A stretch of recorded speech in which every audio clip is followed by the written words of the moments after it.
Nous allons parler des approches, des stratégies, des raisons, des motivations de s'engager dans la transition écologique, motivations qui concernent évidemment tout le monde, aussi bien des grosses structures que des petites structures. En préparant mon intervention ce matin, j'ai relu une citation de Saint-Exupéry qui nous dit que voilà, nous n'héritons pas de la terre de nos ancêtres, mais nous l'empruntons à nos enfants. La transition écologique, ça peut devenir aussi une ou des opportunités. Et des opportunités dans le sens comment on peut rester finalement compétitif tout en étant vertueux. On a collectivement des modèles à repenser dans le sens où on a une planète aux ressources finies, alors qu'on a pensé un modèle économique complètement infini, donc on a une responsabilité collective à faire rentrer dans les limites planétaires nos nouveaux modèles d'affaires, et ça je trouve ça très stimulant.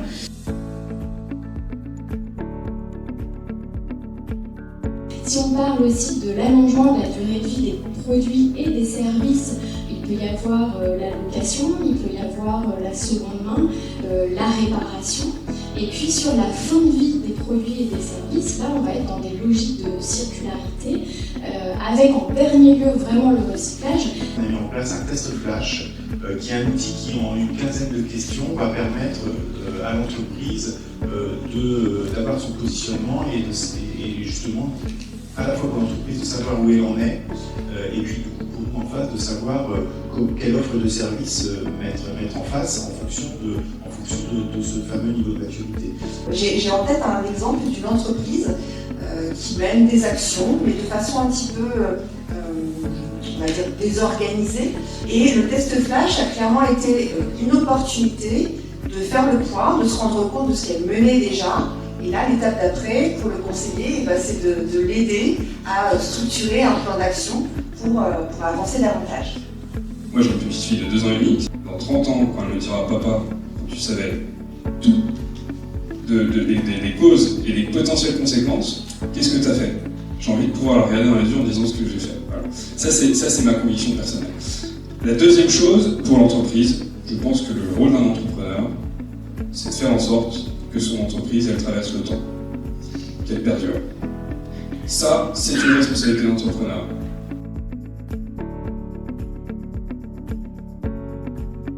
Ça m'interpelle depuis tout à l'heure les 6 piliers du commerce responsable, parce que j'en vois d'autres. J'en vois d'autres parce que dans cette transition écologique et économique, elle ne peut se faire sans, c'était cité avant, sans la coopération. C'est-à-dire que c'est vraiment la coopération qui va nous permettre d'accompagner la mise en mouvement globale. Pour traverser ce chaos, il faut être très positif, il va falloir qu'on fasse toutes et tous coopération et faire alliance pour mieux appréhender toutes ces difficultés. Il y a des métiers qui sont en tension parce qu'ils manquent d'attractivité et les métiers, si on les transforme autant que faire se peut en métiers porteurs et intéressants pour différentes raisons, eh bien ça peut être un sujet intéressant. Sachant, je retiens bien, monsieur, ce que vous avez dit par rapport aux enjeux et les conséquences dans les 10, 20, 30, 40 ans, 50 ans. Le réchauffement climatique va être très très important, impactant pour notre région. Ça ne veut pas dire que les autres ne le seront pas non plus, mais même l'habitabilité est en question aussi. Donc tout ce qui est en lien avec les bâtiments, etc. Tout est lié. Pour aller également un petit peu plus loin aussi dans notre engagement, sur le développement de nos collections hors 375 et 750, on va s'engager justement à ne produire qu'on offre aussi des. Donc ça c'est une échéance qui a été fixée il y a maintenant plus d'1 an et demi, 2 ans en arrière et qui va se concrétiser en fin d'année.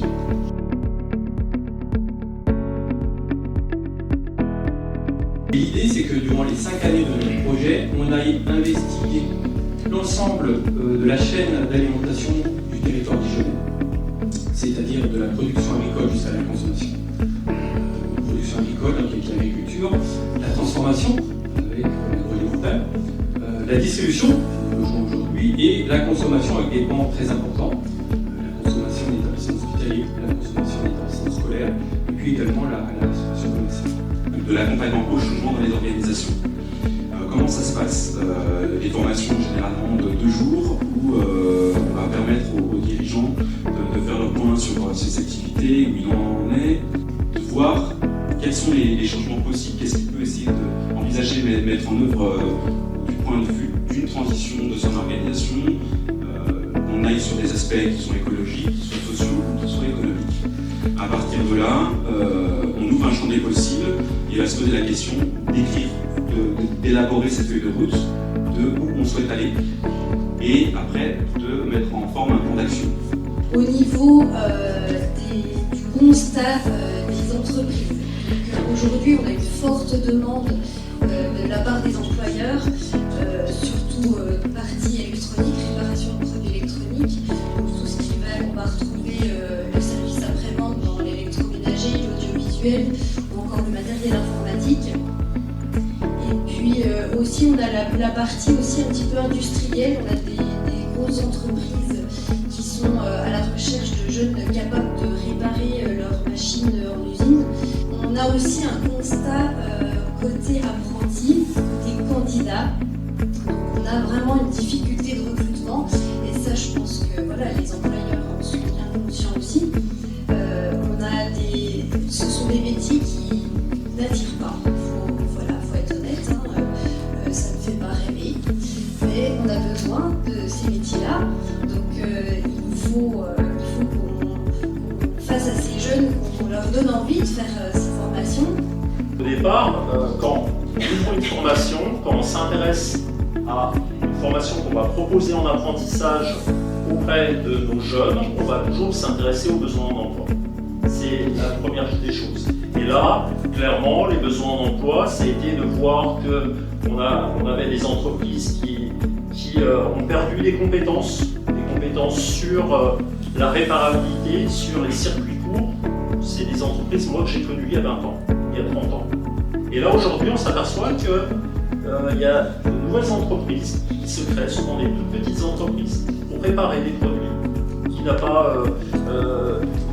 ça m'est arrivé tout dernièrement, mon congèle qui est très vieux, qui donne des signes de fatigue, mais je me dis non, j'ai pas envie de m'en séparer. En fait, c'est juste le joint qui manque. Alors, je peux vous promettre que pour retrouver un nouveau joint, c'est vraiment compliqué. Et du coup, l'objet, la démarche de cette nouvelle formation, elle s'est faite dans cet état d'esprit.